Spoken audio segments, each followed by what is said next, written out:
مجھے معلوم نہیں کہ آپ نے اسٹیٹمنٹ میں اعتماد کیسے پڑھ لیا یا اعتماد کا اظہار جو ہے یہ تو ہم کہہ رہے ہیں نا، انہوں نے جب یہ کہا کہ اجازت نہیں دی جائے گی اور کامیاب نہیں ہونے دیا جائے گا تو آج تک کی پھر کسی حکومت کے ہاتھ میں رہا نہیں یہ معاملہ.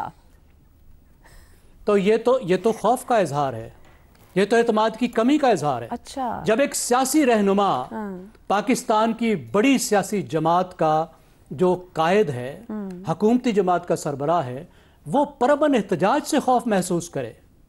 ٹھیک ہے، آپ یہ دیکھیے کہ پرتشدد احتجاج کی اجازت نہیں ہے، کبھی بھی نہیں تھی، لیکن کیا لانگ مارچ یا دھرنا کوئی غیر قانونی چیز ہے؟ اسے کیا حکومت کو ڈرنا چاہیے؟ ایک صحیح حکومت جو عوام کے ووٹوں سے بنی ہو، اس کو دھرنے کیا فرق ڈال سکتے ہیں؟ لانگ مارچ کیا فرق ڈال سکتے ہیں؟ درست. پرتشدد ہوں گے تو آپ قانون سے مطابق نمٹیں. اس سے تو ان کا خوف ظاہر ہو رہا ہے کہ وہ اپوزیشن کے جمہوری جو حق ہے، جو آئین کے اندر لکھا گیا ہے، جس کا تعلق ان کی فریڈم آف ایکسپریشن سے ہے، فریڈم آف اسمبلی سے ہے. معذرت کے ساتھ زیغم صاحب، آپ نے ایک بڑا ڈیفرنٹ نقطہ نکالا ہے کہ خوف کا شکار ہے. ایک اپوزیشن کا ممکنہ الائنس کی بات ہو رہی ہے، ملاقاتیں ہو رہی ہیں، جس کے بعد عید کے بعد اکٹھ کی بات ہو رہی ہے. کیا پھر گفتگو یا یہ بات کہنے کا مقصد مولانا اور دیگر جماعتوں تک بھی وہ پیغام پہنچا رہے ہیں یا بات کہہ رہے ہیں کہ نہیں اب یہ نہیں ہوگا یا رکیں اس سے؟ دیکھیے، وہ جو کہہ رہے ہیں کس حیثیت سے کہہ رہے ہیں، اب یہ سوچنا پڑے گا. میں جب ان کی کسی بیان کو سنتا ہوں تو مجھے سوچنا پڑتا ہے کہ مسلم لیگ نواز کے رہبر کے طور پر کہہ رہے ہیں، مریم نواز کے ابو کے طور پر کہہ رہے ہیں، یا ہائیبرڈ سسٹم کے سپوکس پرسن کے طور پر کہہ رہے ہیں. اب اس بیان کو دیکھیے، مجھے یہ لگتا ہے کہ گزشتہ کئی سال سے ان کی سیاست کا جو بنیادی محور ہے وہ وراثت کی منتقلی ہے بیٹی کی طرف، اور وہ نہیں چاہتے کہ اس میں کوئی بھی خطرہ، خوف، کوئی مسئلہ درمیان میں آئے. اور بہت تھوڑے سال ہیں کہ اگر مریم اس وقت کامیاب نہیں ہو پاتی تو وہ جم نہیں پائے گی، وراثت کا عمل ہی ادھورا رہ جائے گا. اور اس وقت جو وراثت کے پروسیس ہے اس میں سب سے بڑا خطرہ جو ہے وہ پی ٹی آئی ہے. اس لیے وہ مکمل بیک کر رہے ہیں، جو وہ کہہ رہے ہیں اس رگڑا پروگرام کی مکمل حمایت کر رہے ہیں، جس کی وجہ سے پی ٹی آئی ان کی بیٹی کے لیے کوئی چیلنج نہ دے پائے، اس کو اتنا وقت مل جائے کہ وہ سنبھل جائے. درست. رضا رومی صاحب، بطور وزیر اعظم 5 آرمی چیف کی تعیناتیاں کرنے والا وزیر اعظم اپنے خلاف مصنوعی سیاسی بحران ناکام نہیں بنا سکا تو ان کے بھائی کیسے بنا سکیں گے؟ اعتماد ہے، ضرورت سے زیادہ اعتماد ہے. شکریہ عائشہ، آپ نے خود ہی جو ہے اس کا اپنے سوال کا جواب دے دیا. بالکل ضرورت سے زیادہ اعتماد ہے. دیکھیے، دو طریقے سے اس بیان کو دیکھنے کی ضرورت ہے. ایک تو جو لانگ رینج جسے کہا جاتا ہے، ایک عمومی طور پر تاریخی تناظر میں اگر اس بیان کو دیکھیں تو جو بھی زیغم صاحب کہہ رہے تھے وہ بالکل درست کہہ رہے تھے کہ اگر ایک حکومت کی لیجیٹمیسی کے اوپر سوالات ہوں، یعنی کہ جس الیکشن کے تھرو وہ گورنمنٹ بنی ہے، تو پھر ایک مستقل مسئلہ تو درپیش رہے گا.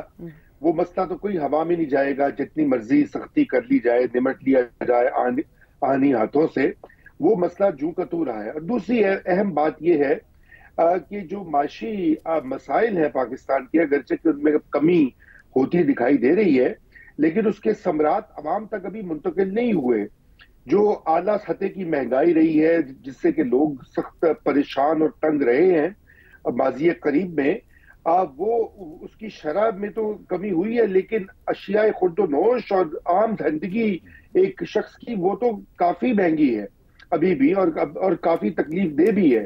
تو اس لیے عوامل تو موجود ہیں جہاں پہ اضطراب اور بے چینی جو ہے وہ موجود ہے. جس طرح ابھی کہا گیا کہ ایک بڑی پارٹی کے اوپر سختیاں، پابندیاں، اس کے لیڈر کو جیل میں رکھنا، یہ چیز سسٹینیبل نہیں ہوتی، دیر پا نہیں ہوتی. تو پہلی تو یہ ایک تناظر ہے. اس لیے یہ مسئلہ تو رہے گا، چاہے زیر زمین اضطراب رہے، چاہے ہلکا پھلکا رہے، وہ مکمل طور پہ جائے گا نہیں.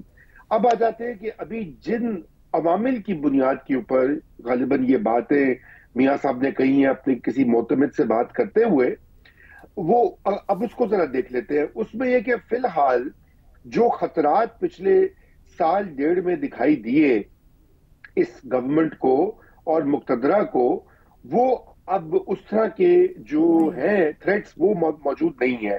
اس میں سب سے پہلی تو ایک چیز تھی کہ عدلیہ کی طرف سے جو ایک تاثر دیا جاتا ہے کہ عدلیہ کے کچھ حصے جو ہیں وہ شاید ملک میں اپوزیشن جو ہے ان کی سہولت کاری کا باعث بن رہے ہیں.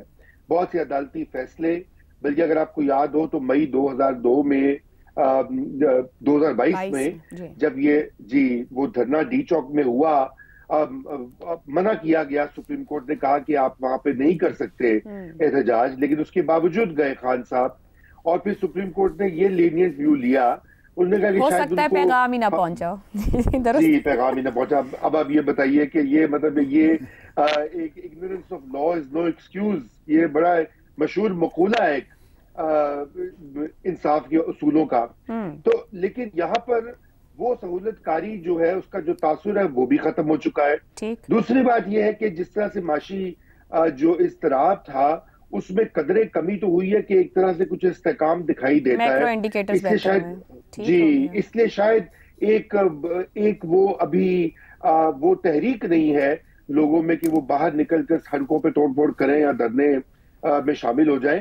اور تیسری بات یہ کہ پاکستان تحریک انصاف کی از خود ایک جماعت کی اس وقت حیثیت ہے، وہ بھی اس وقت سخت پریشر میں ہے. جس طرح سے آپ نے دیکھا ہے، ہم کور بھی کرتے رہے، اندرونی اختلافات ہیں، دھڑے بندیاں ہیں، لیڈرشپ دیکھیے نا خان صاحب کے بعد کون ہے؟ لیڈرشپ کرائسس ہے، اندرونی طور پر کمزور ہیں، سیاسی طور پر فیصلہ نہیں لے پا رہے ہیں.